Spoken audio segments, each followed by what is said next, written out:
नमस्कार मित्रों, जय माता दी। स्वागत है आप सभी का हमारे यूट्यूब चैनल के ऊपर। राहु और केतुदेव है, उनके ऊपर अपन ने एक विशेष सीरीज चला रखी है। पहले पार्ट में देखा था अपन ने राहु और केतुदेव है किन स्थितियों के अंदर अपने को अच्छे परिणाम या फिर बुरी परिणाम देते हैं, उसके क्या सूत्र है, कैसे अपन उनको अपनी चार्ट है उसके अंदर देख सकते हैं कि अपने को अच्छे परिणाम देंगे या फिर बुरे परिणाम देंगे। दूसरा जो पार्ट है या फिर दूसरे जो राहु केतु की देव की जो सीरीज है, उसमें अपन ने स्टार्ट किया था कि राहु और केतु देव है वो 12 भावों के अंदर उनकी जो प्लेसमेंट होगी बाय डिफॉल्ट, अपने को उनसे क्या क्या रिजल्ट्स आने वाले हैं। सबसे पहले अपन ने राहु पर चर्चा स्टार्ट की थी। राहु है उसका अपन एक से लेकर चौथे भाव तक, चौथे घर तक अपन देख चुके हैं कि राहु देव है उनकी बाय डिफॉल्ट पहले घर में, दूसरे में, तीसरे में, चौथे में अगर उनकी प्लेसमेंट हो तो अपने को क्या क्या रिजल्ट है वो देखने को मिलते हैं। आज हम इसी इसी कड़ी को आगे बढ़ाते हैं और आज बात करते हैं कि राहु देव है उनकी बाय डिफॉल्ट है प्लेसमेंट हो आपके पांचवें घर के अंदर, तो व्यक्ति है उसको क्या क्या रिजल्ट्स है वो मिलते हैं। अब सबसे पहले अपन रिजल्ट्स है दो तरह के हैं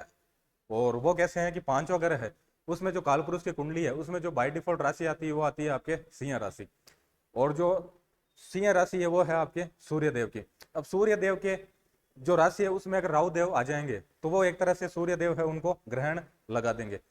अब पूरी की पूरी कंडीशन यह है कि जैसे पांचवा ग्रह है वो लर्निंग का है, बुद्धि का है, इसका मतलब वो गुरु कहीं ना कहीं उसमें गुरु के कारक तत्व है, बुद्ध के कारक तत्व है, और किसी भी तरह का क्रिएशन देखें तो उसमें सूर्य के कारक तत्व है। तो अपने सूर्य की स्थिति, बुद्ध की स्थिति, गुरु की स्थिति ये अगर अच्छी है तो अपने को राहु देव है अच्छे परिणाम देंगे। अगर उनकी स्थिति अच्छी नहीं है तो अपने को राहु देव है बुरे परिणाम देंगे। अगर उनकी स्थिति अच्छी है तो सबसे पहले देखें कि अगर बाय डिफॉल्ट उनकी स्थिति अच्छी है और राहु देव की पांचवें घर में प्लेसमेंट है तो अपने को क्या अच्छे परिणाम देखने को मिलेंगे। जैसे पांचवा घर है किसी भी तरह की लर्निंग का या फिर बुद्धि का, तो पांचवें घर में अगर राहु देव होंगे बाय डिफॉल्ट तो व्यक्ति है उसकी बुद्धि बहुत अच्छी होगी। ऐसे बोल सकते हैं कि उसकी मेमोरी है फास्ट होगी, बुद्धि है तीव्र होगी, किसी भी तरह की सब्जेक्ट है, किसी भी तरह की लर्निंग है वो आसानी से उसको सीख सकता है। एक सामान्य व्यक्ति जिस सब्जेक्ट को लर्निंग में समय लगा रहा है उससे कम समय में जो पांचवें घर का राहु वाला व्यक्ति है वो उसे लर्निंग ले सकता है। पांचवा अगर जैसे लर्निंग का है और राहु क्या है आपके इंटरनेट का कारक है, तो अपन एक ये कनेक्शन भी देख सकते हैं कि पांचवें घर में जिस व्यक्ति के राहु है वो व्यक्ति अपनी लर्निंग है कहीं ना कहीं स्क्रीन से जुड़कर या फिर इंटरनेट से जुड़कर है अपनी लर्निंग लेगा। जैसे आजकल कई बच्चे हैं जो यूट्यूब से पढ़ते हैं, ऑनलाइन क्लासेस देखते हैं, तो कहीं ना कहीं वो पांचवें घर में जो राहु है या फिर पांचवें घर से राहु का कनेक्शन है वो दिखा रहा है। अब पांचवें घर का राहु है उसमें जैसे पांचवा ग्रह उससे देख रहे हैं अपन व्यक्ति है उसमें किस चीजों को लेकर पागलपन है या फिर व्यक्ति है किन चीजों को लेकर पैशनेट है, वो सारी स्थितियां अपन देखते हैं। तो व्यक्ति है अपनी चीजों को लेकर उसमें पागलपन की स्थिति हो सकती है, यानी कि बहुत ज्यादा क्रिएशन पावर उसका अच्छा हो सकता है, किसी सब्जेक्ट में अच्छी वो लर्निंग ले सकता है। इंटरनेट जैसे नोवा कर कनेक्ट हो रहा है पांचवी दृष्टि से, तो व्यक्ति इंटरनेट से जुड़कर लर्निंग ले सकता है या फिर इंटरनेट से जुड़कर किसी भी तरह का काम कर सकता है, जैसे यूट्यूबर हो गया या फिर किसी भी तरह के सोशल मीडिया के जितने भी प्लेटफॉर्म है उनसे जुड़कर काम करना या फिर इंटरनेट से किसी भी तरह से जुड़कर वो सक्सेस ले सकता है। जैसे 11वें घर का इन्वॉल्वमेंट हो रहा है सातवीं दृष्टि से और पहले घर से नौवीं दृष्टि से, तो व्यक्ति है उसकी फिजिकली और मेंटली स्ट्रेंथ, सारी स्ट्रेंथ है उसकी सामान्य से एक्स्ट्रा होगी। जो मेंटली वो चीजें कर सकता है एक सामान्य व्यक्ति नहीं कर सकता। अगर आपके राहु देव है अच्छे परिणाम दे रहे हैं, आप ऐसे ऐसे क्रिएशन कर सकते हो जो दूसरा व्यक्ति नहीं कर सकता, या फिर कोई भी सब्जेक्ट है उसमें अंदर तक जाना, रिसर्च करना, उस सब्जेक्ट को एक नए आयाम तक ले जाना और उसी सब्जेक्ट के अंदर ऐसी रिसर्च कर देना, या फिर कोई भी जैसे बड़ा काम है तो उस काम को अपन शॉर्टकट के अंदर कैसे कर सकते हैं, जैसे राहु शॉर्टकट का कारक है, तो कोई भी चीज है, कोई भी डिफिकल्ट चीज है उसको इजी कैसे बना सकते हैं, तो ये सारी स्किल्स जो पांच अगर का राहु है उसके अंदर होगी।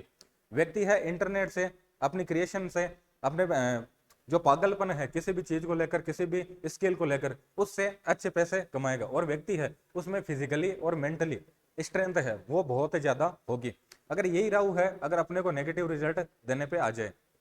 अगर आपके सूर्य की स्थिति, गुरुदेव की स्थिति, बुधदेव की स्थिति अच्छी ना हो चार्ट के अंदर, तो अपने को क्या रिजल्ट देखने को मिलेंगे। सूर्य और राहु का जो कॉम्बिनेशन है उसे मानते हैं अपन ग्रहण योग। अब पांचवा अगर है उससे देखते हैं अपन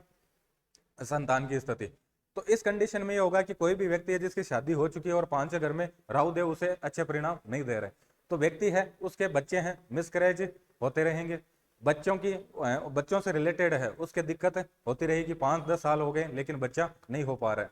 या फिर बच्चा हो गया तो बच्चे के अंदर कुछ नेगेटिव चीजें हैं, बच्चा है उसके जीवन के अंदर जैसे बड़ा बच्चा है तो वो कहीं ना कहीं नशे से घिरा हुआ है, नशे की उसके इन्वॉल्वमेंट है। तो बच्चे से रिलेटेड या फिर बच्चा हो रखा है लेकिन नहीं हुई है के बराबर है, यानी कि वो आपका कहना नहीं मान रहा है। तो बच्चे से रिलेटेड आपको दिक्कतें देखने को मिलेगी अगर राहु देव आपको अच्छे परिणाम नहीं दे रहे हैं। अब सूर्य के ग्रहण लगाएंगे, इसका मतलब आपकी जो पद प्रतिष्ठा है, मान सम्मान है, आपकी जो पहचान है, वो आप अपने हाथों से खराब कर लोगे। आप कुछ ऐसी नेगेटिव एक्टिविटी करोगे या फिर कुछ ऐसी हरकत कर दोगे, उससे आपका क्या हो जाएगा, नाम है खराब हो जाएगा, उससे आपका मान सम्मान है, पद प्रतिष्ठा है, उसमें कुछ ना कुछ दिक्कत आ जाएगी। तो ये सारी चीजें अपने को नेगेटिव मिलती है अगर राहु देव अपने को नेगेटिव है। तो बच्चे से रिलेटेड दिक्कत आएगी, बुद्धि है उसका सही से आप सही डायरेक्शन की यूज नहीं ले पाओगे, आपका मान सम्मान है, पद प्रतिष्ठा है, आप जिस भी कार्य क्षेत्र के अंदर हो, आपके समाज के अंदर सोशली आपका जो भी नाम है, तो वो कहीं ना कहीं डैमेज होने की उसकी स्थिति रहेगी। अब अपने को पता चल गया कि अपने जो राहु देव है वो अपने को अच्छे रिजल्ट नहीं दे रहे, अपने को संतान से रिलेटेड किसी न किसी तरह की दिक्कत आ रही है या फिर बुद्धि से रिलेटेड दिक्कत आ रही है, तो अपने को क्या करना चाहिए। जैसे पांचवा ग्रह है वो किसका है, बुद्धि का है, और सूर्य है, उनके लिए करते हैं अपन गायत्री मंत्र। तो आप सूर्य है उनको रेगुलर है जल दे अर्घ्य दें उनको, और गायत्री मंत्र है उनका ज्यादा से ज्यादा आप मॉर्निंग के अंदर जप करें, गायत्री मंत्र है उनका जप करें, अनुष्ठान करें, ये आप रेमेडीज कर सकते हो। कुत्तों को आप किसी न किसी तरह का डोनेशन दे सकते हो। और पांच वगैरह है उससे देखते हैं अपन पिछले जन्म के जो भी पुण्य भाव है पास्ट कर्म के, वो देखते हैं अपन पांच वगैरह से। तो उनसे फ्री होने के लिए भी ये चाहिए कि आप सूर्य है उसकी उपासना है ज्यादा से ज्यादा करें। तो सूर्य की उपासना कर कर या फिर किसी भी तरह का कुत्ते हैं उनको आप किसी न तरह का कुछ न कुछ खिलाकर आपकी राहु की स्थिति है आप अच्छी कर सकते हैं। धन्यवाद।